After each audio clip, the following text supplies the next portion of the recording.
प्रेरणा स्रोत के श्रोतागणों, आप सभी का बहुत बहुत स्वागत है।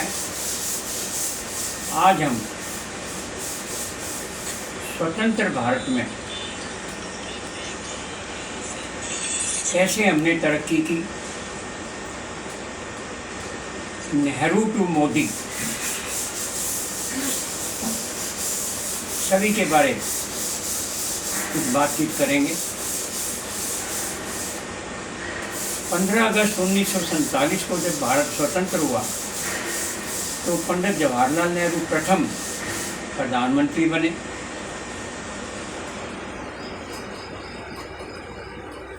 उनके राज में बहुत सी घटनाएं घटी। पाकिस्तान बना, वहाँ से रिफ्यूजी लोग आए,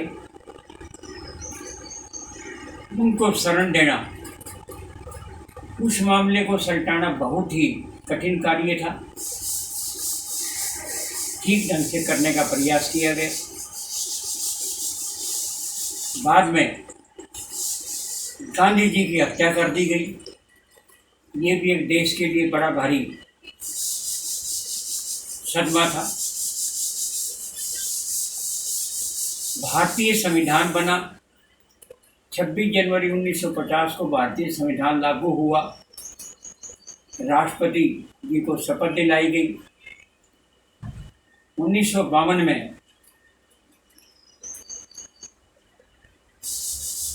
चुनाव कराए गए। प्रथम पंचवर्षीय योजनाएं भी लागू की गई। प्रथम पंचवर्षीय योजना में एग्रीकल्चर यानी खेती को बड़ा महत्व दिया गया। भाखड़ा डैम जैसे डैम बनाए गए। इससे हरित क्रांति आई, बिजली पैदा होने लगी। द्वितीय योजना के अंदर उद्योगों को बहुत महत्व दिया गया। इससे भी भारत को बहुत बड़ी तरक्की मिली। परंतु दूसरी तरफ कश्मीर जैसी समस्या बनी रही। चीन की समस्या भी पैदा हो गई। अगर तिब्बत के दलाई लामा की बात सुनकर के हम तिब्बत की मदद कर देते जब चीन ने हमला किया था, तो आज ये नौबत ही नहीं आती कि चीन हमारे बॉर्डर पर आकर के हमारे को तंग करता। और चीन के 1962 युद्ध में उस समय श्री मेनन डिफेंस मिनिस्टर थे। उनका कम्युनिस्ट विचार था और 1962 के चीन की लड़ाई में हमारा बड़ा भारी नुकसान हुआ। और इसी सदमे के कारण नेहरू जी सहन नहीं कर सके और वो इस दुनिया से चले गए। शास्त्री जी को प्रधानमंत्री बनाया गया। बड़े ही साधारण गरीब घर से, बचपन में उनको नाव से स्कूल जाना पड़ता था। तो नाव के पैसे देने के लिए नहीं थे तो तैर के स्कूल जाते थे।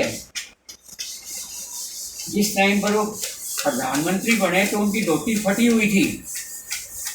कईयों ने कहा धोती तो बदल लो। बोला जब मेरे मजदूर और किसान की धोती नहीं बदली जा सकती तो मैं अपनी धोती कैसे बदल लूँ। बड़े ही साधारण उन्होंने जय जवान जय किसान का नारा दिया और 1965 में युद्ध का डट कर के मुकाबला किया।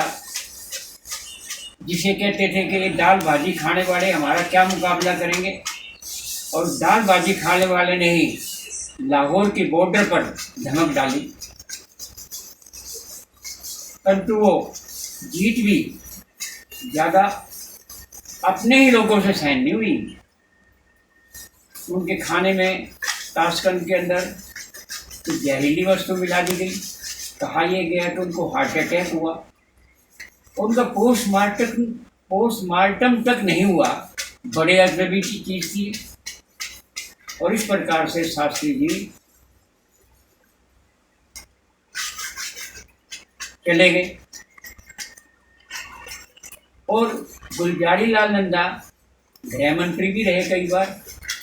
और 2 बार प्रधानमंत्री बनने का भी उनको मौका मिला। वो भी बेचारे गरीब घर से थे, रिफ्यूजी बन के आए थे, उनका अपना कोई यहाँ पर घर भी नहीं था। जब उन्होंने अपनी गद्दी छोड़ी तो उनके पास रहने को अपना मकान भी नहीं था और वो कुरुक्षेत्र में जाकर के ठहरे। और कुरुक्षेत्र की कंडीशन बहुत ही खराब थी, जिसको हम सबसे धार्मिक स्थल मानते हैं।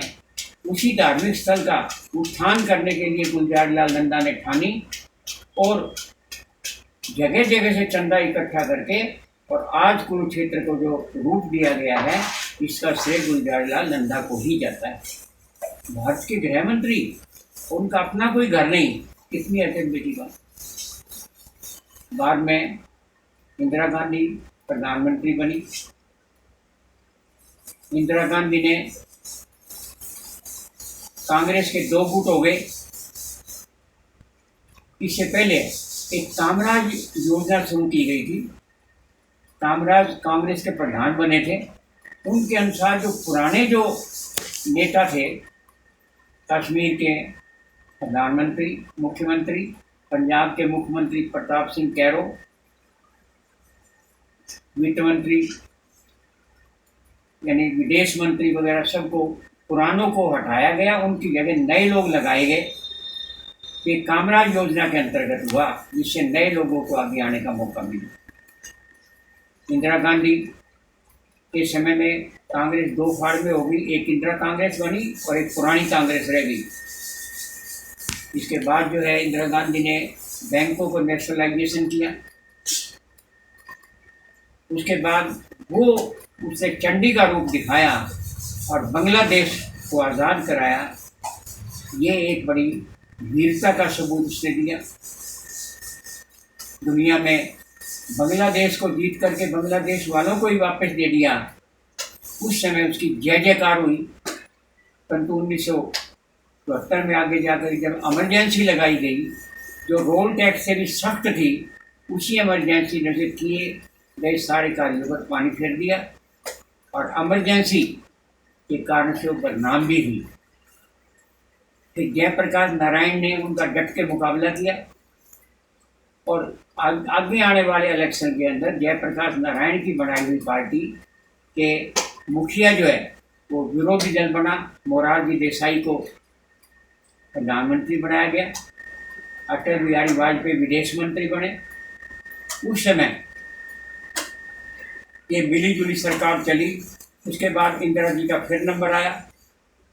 उसके बाद जो है इंदिरा गांधी ने भिंडरावाले को इसलिए शरण दी, इसलिए बढ़ावा दिया कि वो अकाली दल को जीत सके। परंतु वही भिंडरावाला आतंकवादी के रूप में स्वर्ण मंदिर में छुप करके, और इंदिरा गांधी को उसके खिलाफ एक्शन लेना पड़ा, भिंडरावाले के खिलाफ। और वही भिंडरावाला जिसे इंदिरा गांधी ने खुद पैदा किया था, खुद मतलब आतंकवाद को बढ़ा दिया था, उसी आतंकवादी के लोगों ने इंदिरा गांधी की हत्या कर दी। और इंदिरा गांधी की हत्या करने पर फरीदाबाद में सिखों का वो दमन हुआ। उनके घर जला दिए गए, उनकी गाड़ियां जला दी गई, उनको तो इससे सारे पंजाब में रोष फैल गया। अटल बिहारी राजीव गांधी आए। राजीव गांधी ने इलेक्ट्रॉनिक्स, उनको मिस्टर क्लीन कहते थे, और उन्होंने जो डिजिटल थोड़ी ये क्या नाम इलेक्ट्रॉनिक्स आइटम में शुरू किया। परंतु जो इलेक्शन आए तो पैसा चाहिए था। उस टाइम पर सौदा करके, बाहर से विदेशों सौदा करके इलेक्शन के लिए पैसा इकट्ठा किया गया और उससे बदनाम भी हुए। और उसके बाद जो है लंका में सेना भेजने का फैसला लेकर राजीव गांधी जब किया गया, तो प्रभाकरन जो तमिल नेता थे लंका के, उसी के आदमियों ने और राजीव गांधी को भी मरवा दिया। अटल बिहारी वाजपेयी बाद में प्रधानमंत्री बने, जो दूसरे पार्टियों की सहायता से आगे प्रधानमंत्री बने। उन्होंने भी एटम बम का के लिए, इलेक्ट्रॉनिक्स और एटॉमिक पावर के लिए बढ़ने का कोशिश किया गया। उन्होंने पाकिस्तान और रसिया से, जो कम्युनिस्ट था, चीन से भी अच्छा व्यवहार वो करने का प्रयास किया। तब पाकिस्तान ने फिर धोखा दिया और बड़ा भारी हमला किया गया। उस हमले में भी काफ़ी नुकसान हुआ। विजय तो अंत में भारत की हुई, परंतु नुकसान भारत का बहुत कुछ हुआ। इस प्रकार से मिली जुली सरकारों के युग आए और अब जो है बीजेपी ने अपने ही दम पर और सरकार चला रही है और मोदी जी अपनी तरफ से बहुत कुछ प्रयास कर रहे हैं। विदेशों में काफ़ी नाम हुआ है। करेंसी को बदला गया, पुरानी करेंसी को बदला गया, पुरानी करेंसी को बदला गया।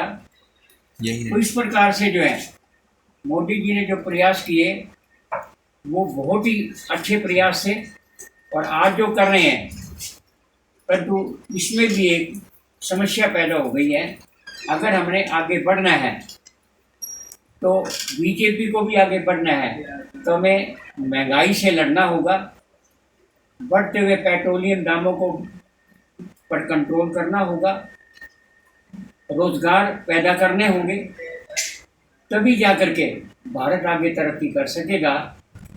शुभकामनाओं के साथ कि भारत और तरक्की करे, हमें अंदरूनी झगड़ों से बच करके रहना पड़ेगा। अंदरूनी झगड़े जो धर्म के नाम पर, जो जाति के नाम पर नेता लोग फैला रहे हैं, भ्रष्टाचार फैला हुआ है, इन सब को रोकना होगा। आगे बढ़ने के लिए इन्हीं के साथ